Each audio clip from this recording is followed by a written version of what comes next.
सात संगत जी प्रेम से कहना था निरंकार जी। सात संगत जी दासी स्वागत करती है आप जी संतों महापुरुषों का आपके ही अपने YouTube चैनल सच्ची गुरु भक्ति पर।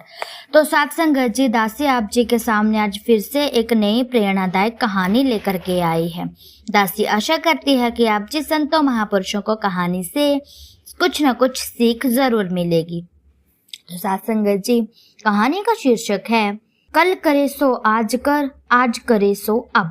तो सात संगत जी हाँ चलो जानते हैं इस कहानी का मतलब। सात संगत जी महाभारत का युद्ध समाप्त हो चुका था। महाराज युधिष्ठिर राजा बन चुके थे। अपने चारों छोटे भाइयों की सहायता से वह राजकाल चला रहे थे। प्रजा की भलाई के लिए पांचों भाई मिलजुल कर जुटकर रहते थे। जो कोई दीन दुखी फरियाद लेकर आता उसकी हर प्रकार से सहायता की जाती थी। एक दिन युधिष्ठिर राजभवन में बैठे एक मंत्री से बातचीत कर रहे थे। किसी समस्या पर गहन विचार चल रहा था। तभी एक ब्राह्मण वहां पहुंचा। कुछ दुष्टों ने उस ब्राह्मण को सताया था। उन्होंने ब्राह्मण की गाय उससे छीन ली थी। वह ब्राह्मण महाराज युधिष्ठिर के पास फरियाद लेकर आया था। मंत्री के साथ बातचीत में वे व्यस्त होने के कारण महाराज युधिष्ठिर उस ब्राह्मण की बात नहीं सुन पाए। उन्होंने ब्राह्मण से बाहर इंतजार करने के लिए कहा। ब्राह्मण मंत्राण भवन के बाहर रुककर महाराज युधिष्ठिर का इंतजार करने लगा।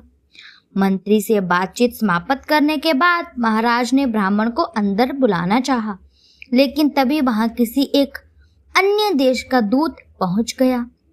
महाराज फिर बातचीत में उलझ गए।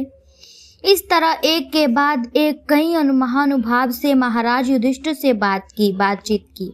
अंत में सभी को निपटाकर जब महाराज भवन से बाहर आए तो उन्होंने ब्राह्मण को इंतजार करते पाया। काफी थके होने के कारण महाराज युधिष्ठिर ने उस ब्राह्मण से कहा, अब तो मैं काफी थक गया हूँ, आप कल सुबह आइएगा, आपकी हर संभव सहायता की जाएगी। इतना कहकर महाराज अपने विश्राम करने वाले भवन की ओर बढ़ गए। सात संगत जी ब्राह्मण को महाराज युधिष्ठिर के व्यवहार से बहुत निराशा हुई। वह दुखी मन से अपने घर की ओर लौटने लगा। अभी वह मुड़ा ही था कि उसकी मुलाकात महाराज युधिष्ठिर के छोटे भाई भीम से हो गई। भीम ने ब्राह्मण से उसकी परेशानी का कारण पूछा। ब्राह्मण ने भीम को सारी बात बता दी। साथ ही ये भी बता दिया कि महाराज ने उसे अगले दिन आने के लिए कहा है। ब्राह्मण की बात सुनकर भीम बहुत दुखी हुआ। उसे महाराज युधिष्ठिर के व्यवहार से भी बहुत निराशा हुई। उसने मन ही मन कुछ सोचा और फिर द्वारपाल को जाकर आज्ञा दी, सैनिकों से कहो कि विजय के अवसर पर बजाए जाने वाले नगाड़े बजाएं। आज्ञा का पालन हुआ।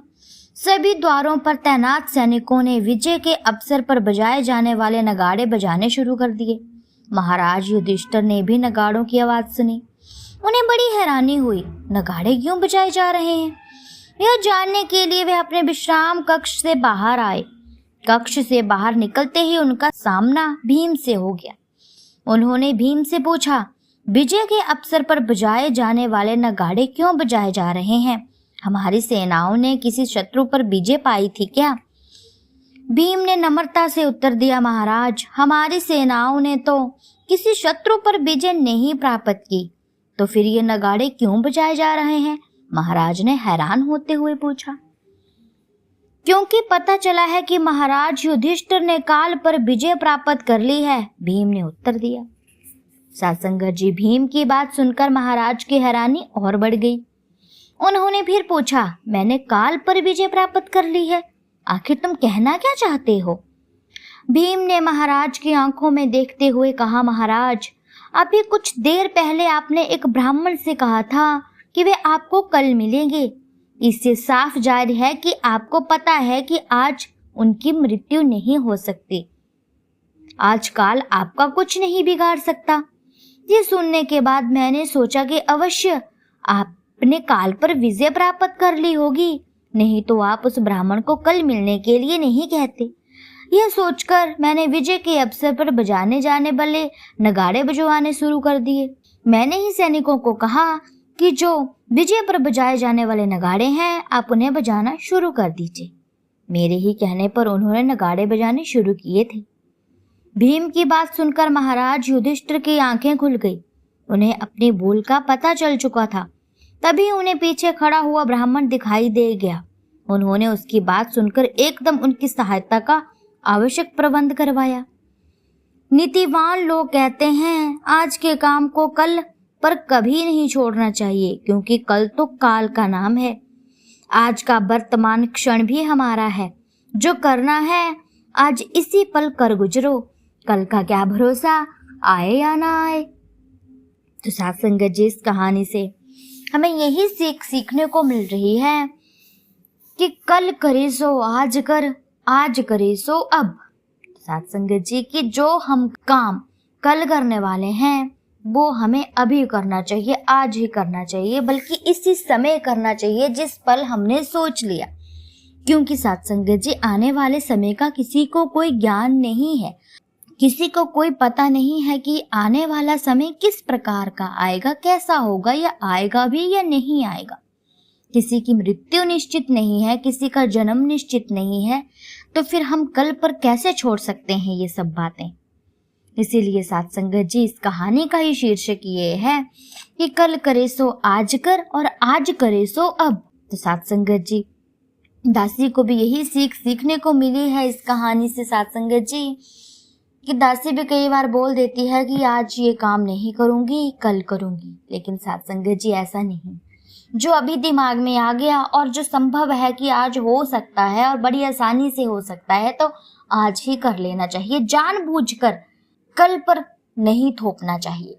इसीलिए साथ संगत जी, इस कहानी से बहुत बड़ी सीख है दासी को मिली है कि कोई भी कार्य है या किसी भी बात को लेकर के हमें कोई काम करना है तो हमें इसी वक्त करना चाहिए। किसी की सहायता करनी है तो भी इसी वक्त करनी चाहिए। क्योंकि साथ संगत जी, हम किसी की सहायता के लिए कल बोल दें और क्या पता वो उसका कल कैसा है, कल वो यहाँ होगा नहीं होगा, या उसे कहीं जाना होगा, या फिर कोई काम आ सकता है, या फिर साथ संगत जी निरंकार का बुलावा भी आ सकता है। इसीलिए साथ संगत जी, फिर उस मदद का कोई फायदा नहीं रहता।